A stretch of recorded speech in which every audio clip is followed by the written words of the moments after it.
today we are reviewing the mod Shiny Dinos Ascended by Navcarial, available for PC and console. This mod will populate your Ark map with many rare and special creatures which you can tame for different reasons, whether it's their colours, unique abilities, or the higher levels they spawn at. However, you can also choose to kill them for rewards such as weapons, kibbles, chibis, and more, and if defeated they will also unlock a tetragram. Now with this many options, the choice is yours on how you wish to deal with these creatures. In terms of colours, all the shiny dinos can use any colour in the game, including all the new dyes, so you can have some really unique looking creatures without having to painstakingly paint them by hand, or pray that you get the right colour in a mutation. Apart from colours, there's also a range of special abilities each creature can spawn in with. As you can see, I've got most of them here, so let's go through them right now. So starting with the Shinobi. Now the Shinobi significantly reduces the aggro range of wild creatures, meaning you are more likely to not get attacked when roaming in the wilds. Next are Fathomless. Fathomless are always a blue colour variant, so keep an eye out for that. And these basically have a reduced weight for items in their inventory. So as you can see, the Battle Garage is 0.8 in its inventory, but it's 4.0 for us. Next is Endurance. Now, basically, when sprinting, these creatures won't actually lose any stamina. Now, this doesn't affect attacks, so you will run out if you are in a battle, so be careful of that. Next is Burning. Now, Burning is immune to fire and lava damage and can let out a fiery explosion. Now, when killed, their bodies will constantly be on fire, so it is a little bit difficult to harvest them, so just be careful. Next is Frozen. Now, Frozen is basically a walking fridge, as it will refrigerate items in its inventory. Now, these move a lot slower, but also take reduced damage from all attacks except from the fire ones, which will actually do a lot more damage to them. Next is Spectral. Now, the Spectral obviously is transparent, as you can kind of see, I guess. And they are immune to full damage and make no noise. Now, if you look at the back when they're pooping, they'll often drop random items. In this case, we have Spectral Shiny Poop, which will spoil into Polymer. Or Obsidian, I guess. I don't know why it changed to Obsidian when it said Polymer, but hey-ho. So next, we have Holographics, as you can see right here. And these actually grant the rider the ability to detect enemies, identify companions, and also find high-level creatures, as they will all be highlighted in different colours. So, if we have... I'll quickly show off the enemy one. So you can see that dodo there, I have attacked it, and it's now glowing red. Because it does not like me. So it's red for the dodos, I believe it's green for friends, and then it's purple for high-level creatures. Basically the same as some Spyglass mods. Moving on to Lunar. Now, Lunar dinos act as if they are in low gravity by jumping higher and floating down. So if I jump on this guy, obviously you can't jump because he's not a creature which jumps. If I go off the edge here, we will slowly float down to the ground. Obviously meaning you can't take any full damage. Moving on over to the Skeletal. Now this is obviously, don't be confused with the Fear Evolved version, two very different creatures. These shiny Skeletals are extremely powerful, which is why only certain creatures can actually be a skeletal. These creatures obviously don't need to eat, breathe, or even poop, but the main advantage is that all ranged weapons do a lot less damage. So if you're seeing one of these in the wild, make sure you're going in with a bit of melee. Then we have the Taser creatures. Now this dino will basically periodically shock and stun their attackers, similar to the eel debuff or the jellyfish. Now Rubber obviously has a unique colourful pattern, as you can see, and will actually take no full damage and can bounce and also reflect some melee damage. Pretty cool. Moving on to Psychotropic. Now Psychotropic produces biotoxin in their inventory, as you can see right here. And they will also give you the hallucinating buff if you lick them. Yes, so if I go in here and click lick, I've now started to hallucinate. Probably not a very good idea, but you know, some people are into that kind of thing. Next is Dazzling. As you can see, Dazzlings are very bright, colourful, and even iridescent. And they can blind attackers while escaping, basically like a flashbang kind of move. and are also immune to any radiation damage, so really good for aberration when you're going down in the depths. Next we have the Nightmare. Now the Nightmares are obviously pitch black except for their creepy white eyes, and you will begin to freeze when close to them if they are a wild. Obviously this is tame, so I do not begin to freeze. They also occasionally drop black pearls, which I think it just did, but I'll insert a clip of it doing it when I get one. Then we have the Pygmies. Now Pygmies are obviously smaller than average, I've heard that before, but they're also a lot faster than their usual vanilla counterparts. As you can see, this guy's pretty quick. Then the complete opposite of the Pygmy, we have the Colossal. The Colossal being much larger, having increased health and melee damage, but are slower and they use a lot more stamina. So as you can see here, we have a filthy dodo. Obviously, the storm is just a colour, ignore that. So this basically, as you can see, I'll get the poop debuff when I get too close, because this guy needs a bit of a bath. So if we throw him in the water, like that, he'll become a cleansed dodo, as you can see. And we can now actually use him if he comes towards me. So, for the filthy, obviously these will spawn in with an extra level boost, usually being much higher than your available level for the map. Actually, this guy is a massive 240. Now, obviously, you have to either submerge it in water or you can scrub it in soap, or else you will get the poop debuff every time you try to go near it or even ride it. The next one is the radioactive. As you can see, the Pteranodon right in front of us. Now, these are very dangerous, but also quite rewarding, as their radiation pulse will actually increase the chance of babies nearby getting mutations by about 3 times.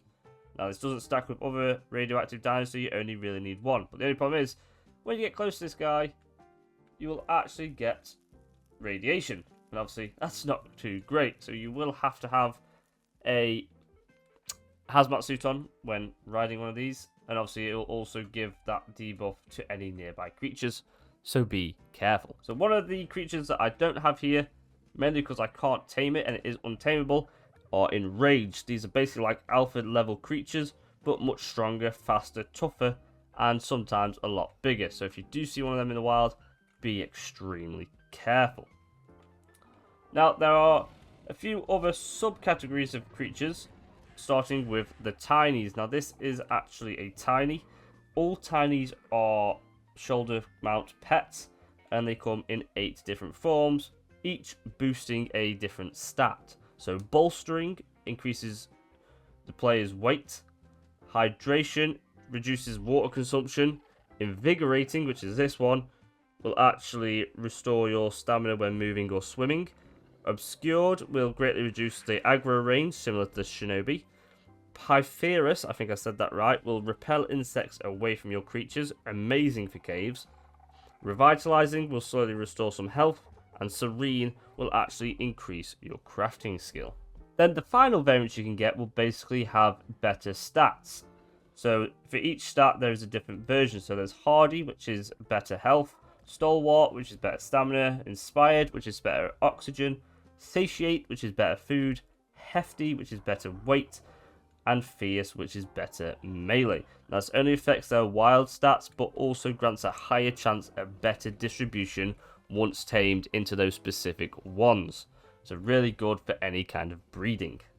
So this is every single different variant that this mod has to offer. It's important to know that some Shiny Dinos can actually spawn with a combination of variants, but this is actually very rare, so keep an eye out for them.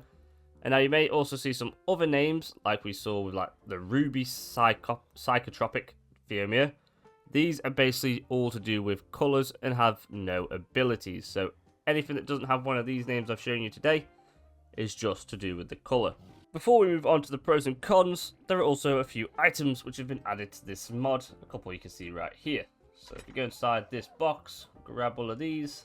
I don't know why there's 2 of them.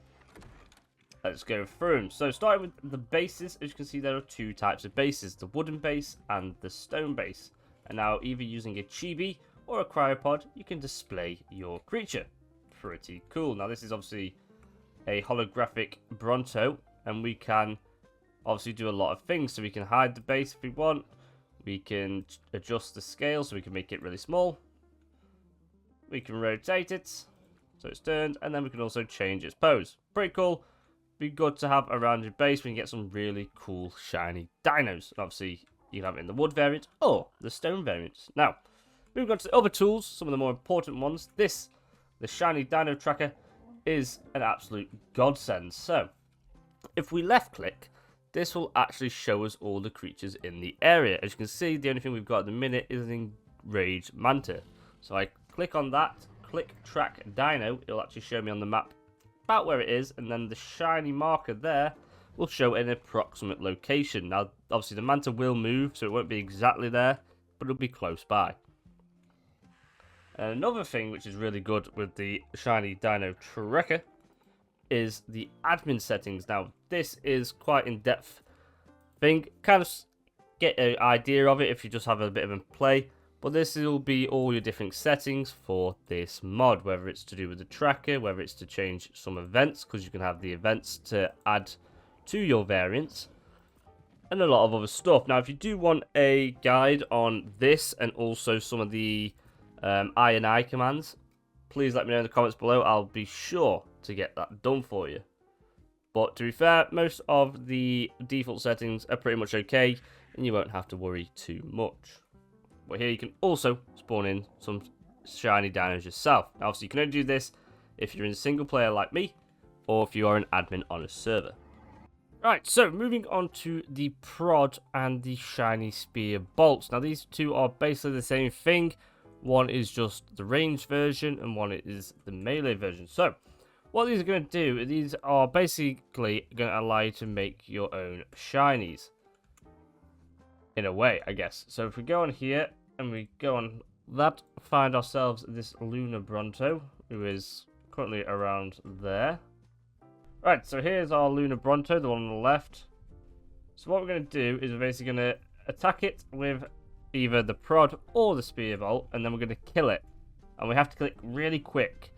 And then when we do that, it should hopefully drop us some essence, which we can use to make our own. So if we shoot him with that, you'll see it becomes enraged. If I switch to my shotgun, hopefully kill it before it kills me. This is great professional gameplay here. So boom, I've killed it.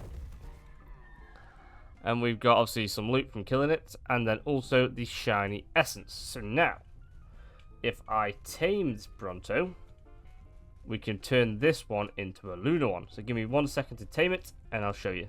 Right, so this Bronto is now tamed. So if we go up to it, get on here, give it the essence. Now you can see it will say Lunar Bronto. You have to do it on the exact same type of creature.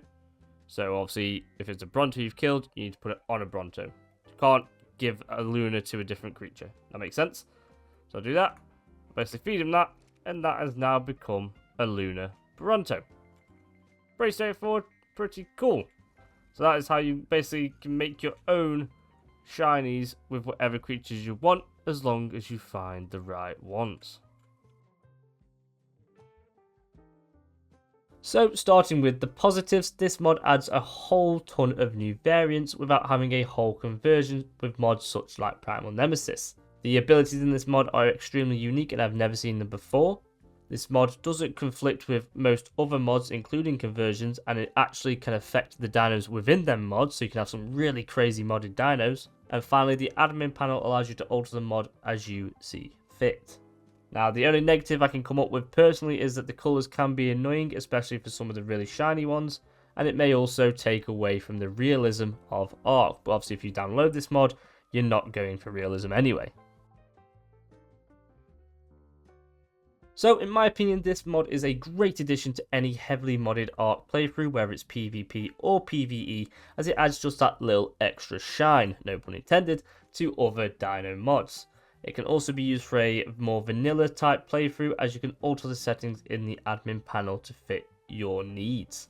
As always, I will leave the link to the mod page at the top of the description for you to check out yourself, as well as the link to the Discord channel. So at its current state, I would give Nicariel's, I hope I'm saying the name right, Shiny Dino Ascended mod a 10 Shiny Dinos out of 10. So let me know, have you tried Shiny Dinos? Leave your thoughts on the mod in the comments below and suggest other mods you want me to review.